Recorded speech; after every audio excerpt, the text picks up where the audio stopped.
వేడివేడిగా బిర్యానీ చేసేసుకుందామా? నా స్టైల్‌లో నేను బిర్యానీ ఎలా చేసుకుంటానో చూపిస్తాను. కిలో చికెన్ తీసేసుకొని దాంట్లోకి పసుపు, ఉప్పు, కారం వేసేసుకోవాలి. గరం మసాలా, బిర్యానీ మసాలా అయితే యూజ్ చేస్తున్నాను. అల్లం వెల్లుల్లి పేస్ట్ ఒక 2 స్పూన్లు వేసుకోవాలి.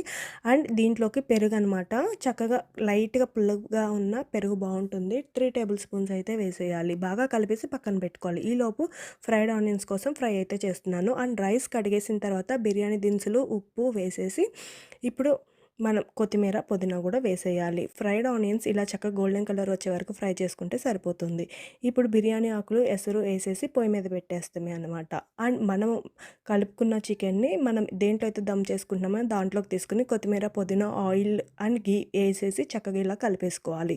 ఇప్పుడు మనము 50% కుక్ చేసింది ఒక లేయర్‌గా వేసుకుంటాం రైస్. దీని మీదే మనం కొత్తిమీర, పుదీనా, ఫ్రైడ్ ఆనియన్స్ వేసేసుకుంటాం. అండ్ నెక్స్ట్ 75% వరకు కుక్ అయిపోయింది గూడా వేసేసి ఇంకో లేయర్‌గా ఇందాక చూపించిన విధంగానే కొత్తిమీర, పుదీనా, ఫ్రైడ్ ఆనియన్స్ వేసేసుకోవాలి. అండ్ ఎసరు ఉండిద్ది కదండీ! అది ఒక చిన్న గ్లాస్ వాటర్ తీసుకొని సైడ్ నుంచి చక్కగా వేసేసుకోవాలి. ఇలా వేసుకోవడం వల్ల మనకి రైస్ అనేది కొంచెం మంచిగా కుక్ అవుతుందనమాట. అండ్ ఫుడ్ కలర్ అనేది ఆప్షనల్. బిర్యానీ అంటేనే కొంచెం కలర్‌ఫుల్‌గా ఉండాలి కదా! సో, అని చెప్పి యాడ్ చేసేసాను.